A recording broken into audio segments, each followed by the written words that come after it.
Hello everyone, today ay magluluto tayo ng dinner. Tatlong recipe ang ating lulutuin. Good for one person lang po ito. Ang ating lulutuin ay steamed fish, stir-fried tofu, and baby cabbage with dried shrimp.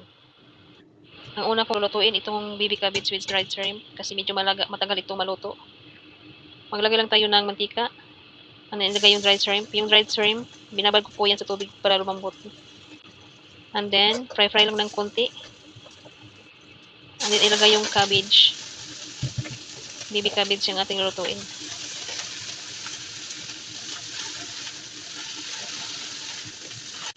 Then, lagyan natin ng chicken broth at hot water. And then, lagyan natin ito ng chicken powder at konting asin.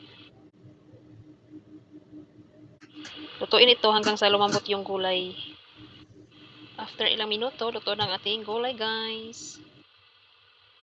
Lutuin na natin yung pangalawang menu. Mag-steam fish tayo. Lutuin na ito ng mga 10 minutes in high flame, yung isda. After 10 minutes, ito na yung ating isda. Luto na. Tanggalin natin yung ginger at saka spring onion yung nilagay ko. Lutuin na natin yung pangatlong menu. Soft tofu ang ating lulutuin ngayon. I-blanch muna natin yung tofu. Initin natin husto yung kawali para hindi didikit yung ating ingredients. Ito na yung tofu ang ating lulutuin, stir-fried soft tofu. Isabay na natin yung lahat mga ingredients sa pagprito. I-pan-fry natin ng sandali. Yung minced beef, shiitake mushroom, minced ginger, garlic, Sichuan pepper, at saka chili. I-pan-fry lang ito ng sandali and then ilagay natin yung tofu.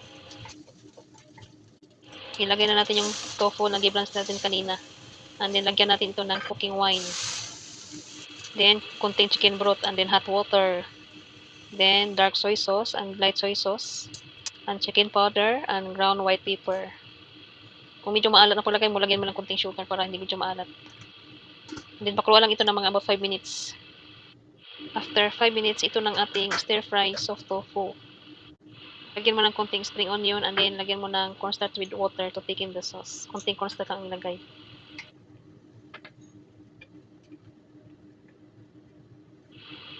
It's done!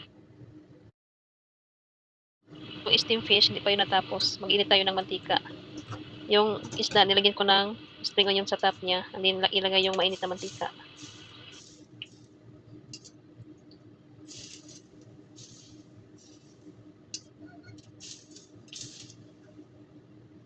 Then yung sauce, initin ng konti and then ilagay sa isda. It's done! I-serve na natin ang ating ulam.